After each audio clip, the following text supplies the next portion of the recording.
Chapter 7: The Staircases.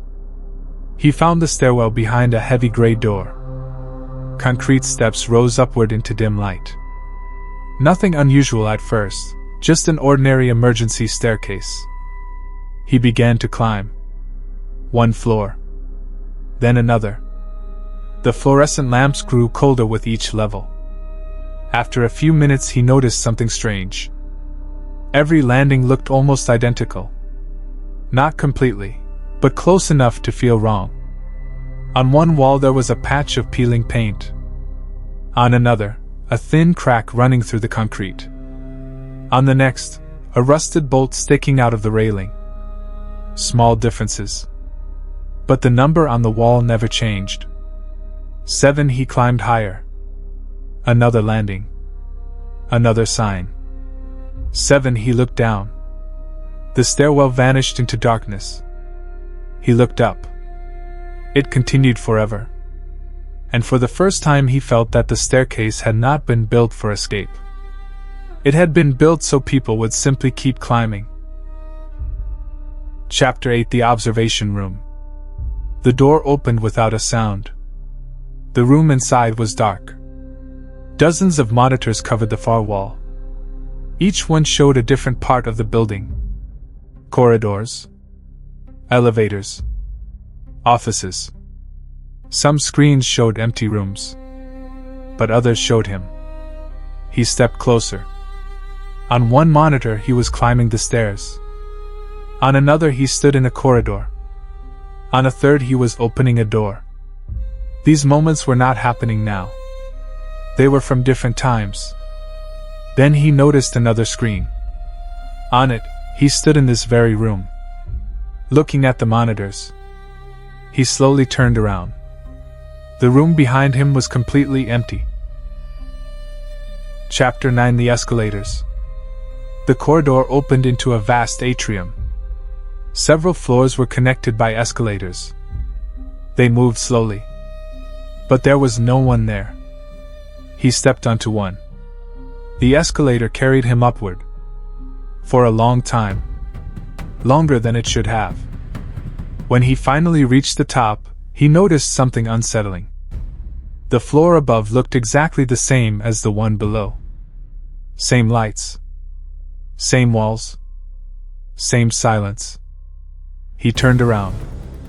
The escalator behind him was still moving upward. But now it continued past the ceiling, disappearing into the concrete above. Chapter 10: The Underground Passage. The corridor ended at a pair of glass doors. Beyond them was a long underground passage. Tiled walls. Yellow lights. The sound of his footsteps echoed softly. He started walking. The tunnel stretched ahead. Longer than any passage should be. Sometimes he saw signs on the walls. Exit. He walked toward them. But every time he got closer, they seemed farther away. Eventually he stopped. And noticed something unsettling. The signs were not staying still. They were slowly moving away on their own. Chapter 11: The Reflections. He found a long corridor. One entire wall was made of mirrors. He walked beside it. His reflections repeated his movements. At first. Then one of them stopped. He kept walking. But the reflection remained where it was. Standing still. He turned toward the mirror. In the reflection he was still standing there. Watching him. Chapter 12: The Exit. Eventually he found a door. White. Plain. On it was a simple sign. Exit. He stared at it for a long time. Then he opened it. Behind the door was a corridor. The same one he had seen at the very beginning. The same lamps. The same carpet. The same endless row of doors. Slowly, he closed the door again. When he looked back at it, the sign had changed.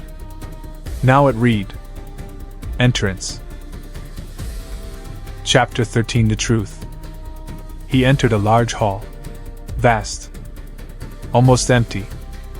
In the center stood a single desk. And on it, a computer.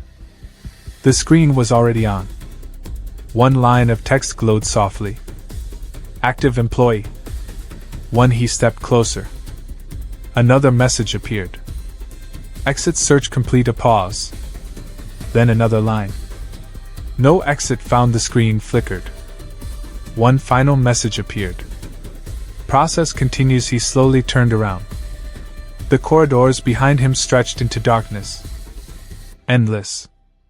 Silent.